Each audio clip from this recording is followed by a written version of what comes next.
बिस्मिल्लाहिर्रहमानिर्रहीम, अस्सलाम वालेकुम। Welcome to my YouTube channel Umair Virk.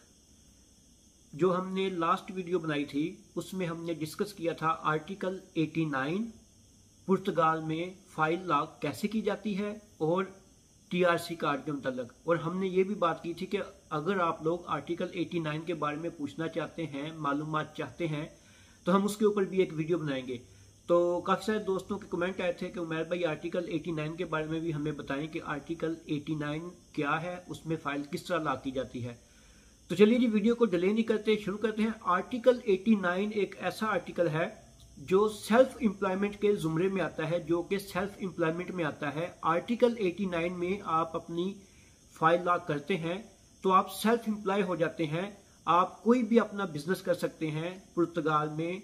For example, आप कोई ग्रोसरी शॉप ओपन कर सकते हैं अपने नाम के ऊपर, आप कोई मोबाइल शॉप ओपन कर सकते हैं, आप कोई भी ऐसा काम जो करना चाहते हैं, रेस्टोरेंट का करना चाहते हैं, वो सारे काम आप कर सकते हैं आर्टिकल 89 में फाइल लॉक करके।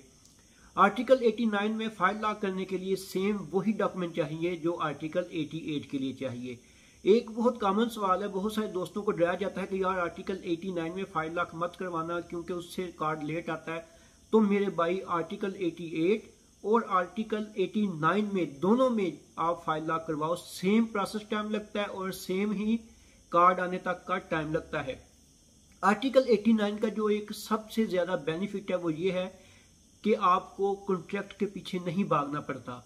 यानी कि आर्टिकल 88 में आपको जॉब कॉन्ट्रैक्ट चाहिए होता है और एंड ऑफ टाइम क्या होता है कि आप किसी ऐसी कंपनी का जॉब कॉन्ट्रैक्ट लगा लेते हैं जो कंपनी बंद हो जाती है या ब्लैक लिस्ट हो जाती है, तो जो आपने टैक्स पे किए होते हैं वो आपके सारे ज़ाया हो जाते हैं। एंड ऑफ टाइम आपके हाथ में कुछ नहीं आता।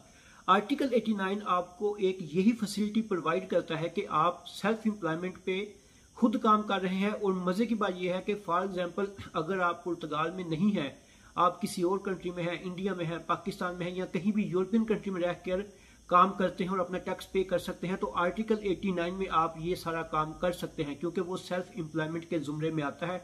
और सेल्फ एम्प्लॉयमेंट में ये बाउंडनेस नहीं है कि आपको लाजमी पुर्तगाल में ही होना चाहिए। आप आउट ऑफ पुर्तगाल रहकर भी अपनी जो है वो खिदमत दे सकते हैं। बाद वक्त कुछ लोग ऑनलाइन काम करते हैं, अपनी ऑनलाइन सर्विसेज प्रोवाइड करते हैं। तो आर्टिकल 89 में ये सारी फैसिलिटीज हैं। और आर्टिकल 89 जो है उसमें आपको जॉब कॉन्ट्रैक्ट नहीं चाहिए क्योंकि आप खुद सेल्फ एम्प्लॉयड हैं, आपने खुद अपना टैक्स पे करना है। तो end of time at least आपको ये पता होता है कि आपने कितने टैक्स पे किए हैं, कितने टैक्स आपके रह गए हैं, क्या आपका जो है वो सिचुएशन चल रही है।